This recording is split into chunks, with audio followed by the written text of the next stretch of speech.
हमीरपुर में भाजपा प्रदेश कार्य समिति की बैठक में हिस्सा लेने पहुंचे केंद्रीय सूचना प्रसारण एवं खेल मंत्री अनुराग सिंह ठाकुर ने कहा कि भाजपा लगातार संगठन को मजबूत करने का काम करती है और कार्यकर्ताओं की पार्टी होने के नाते पार्टी के संगठन को बल दिया जाता है, तो साथ ही संगठन व जनता से जुड़े हुए विषयों पर चर्चा की जाती है। उन्होंने कहा कि केंद्र और राज्य सरकार में भाजपा की सरकारें हैं, इसलिए केंद्र सरकार की योजनाओं का लाभ किस तरह से जनता को पहुंचाया जाए, इसके लिए बैठक में रणनीति बनती है। यह बात हमीरपुर पहुंचे केंद्रीय मंत्री अनुराग सिंह ठाकुर ने पत्रकारों से कही। शिमला में केंद्र सरकार के 8 साल के जश्न पर कांग्रेस की बयानबाजी पर अनुराग ठाकुर ने कहा कि मोदी ने पिछले 4 सालों में हिमाचल की सेवा करने में कोई कमी नहीं छोड़ी है। उन्होंने कहा कि हिमाचल का विशेष राज्य का दर्जा देने का काम भाजपा की सरकार ने ही किया है और यह दर्जा कांग्रेस सरकारों ने छीना था। अनुराग सिंह ठाकुर ने कहा कि कांग्रेस को अपने संगठन और पार्टी की चिंता करनी चाहिए और कांग्रेस के बड़े नेता देश में कम और विदेशों में ज़्यादा नजर आते हैं। उन्होंने तंज कसते हुए कहा कि कांग्रेस लगातार एक बाद दूसरा राज्य हारती जा रही है।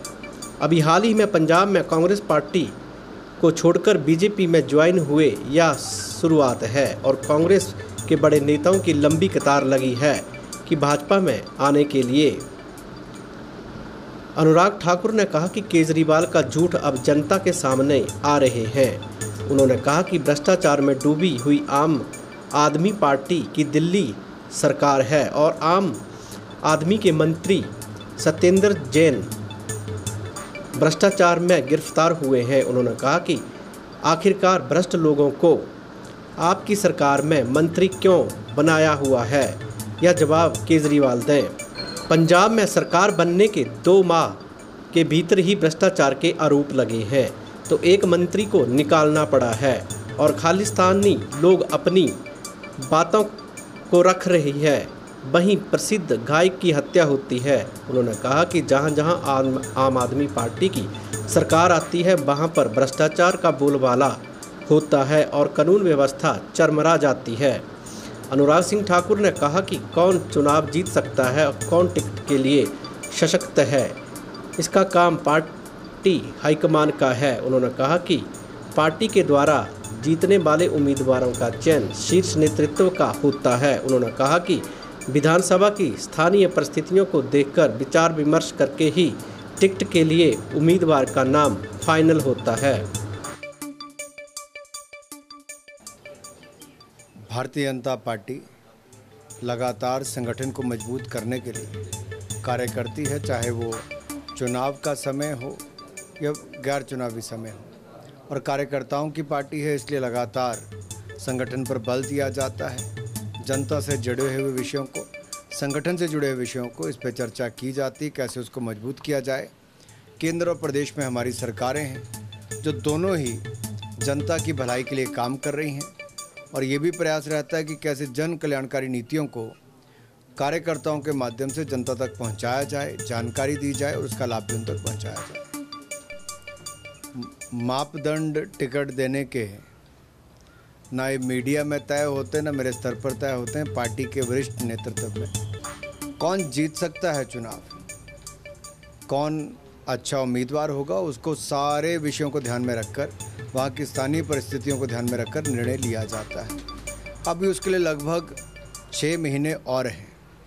मैं यही कहना चाहता हूँ, हर कार्यकर्ता स्वाभाविक रूप से जो पार्टी के लिए काम कर रहा है मन में इच्छा रखता होगा कि किसी स्तर पे उसको चुनाव लड़ने का मौका मिले, कोई प्रधान, कोई वार्ड पंच, कोई जिला पंचायत, तो कोई विधायक, तो कोई सांसद का भी। और जहाँ भी पार्टी सोचती है कि ये जीतने लायक है, कई बार एक ही स्तर के 5-10 लोग होते हैं लेकिन टिकट एक को मिलनी होती, तो सभी कार्यकर्ता संगठन के साथ जुड़कर पार्टी को जिताने के लिए लगते हैं, लेकिन उम्मीदवारों का चयन पार्टी का शीर्ष नेतृत्व करता है। मोदी जी ने पिछले 4.5 वर्षों में कोई कमी नहीं छोड़ी हिमाचल प्रदेश की सेवा करने में। जो कांग्रेस ने विशेष राज्य का दर्जा छीन लिया था, विशेष राज्य का दर्जा वापस देने का काम नरेंद्र मोदी जी की सरकार ने किया।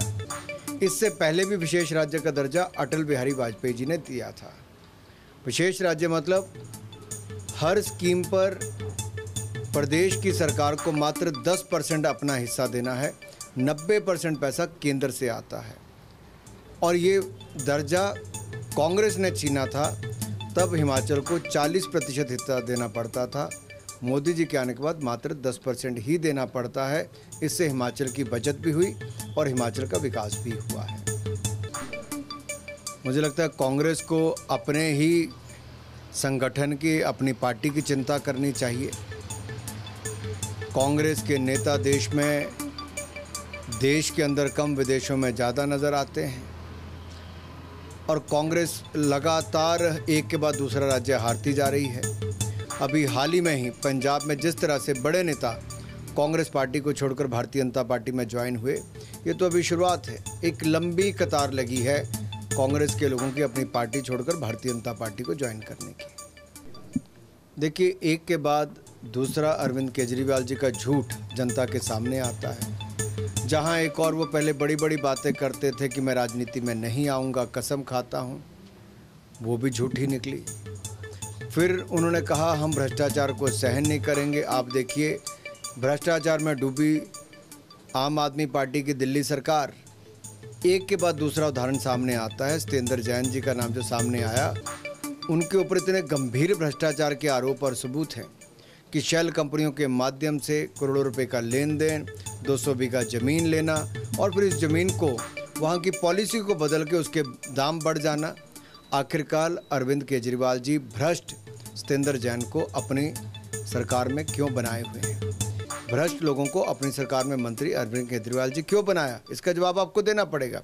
पंजाब में आपकी सरकार को आए अभी 2 महीने नहीं हुए थे कि भ्रष्टाचार के गंभीर आरोप भी लगे।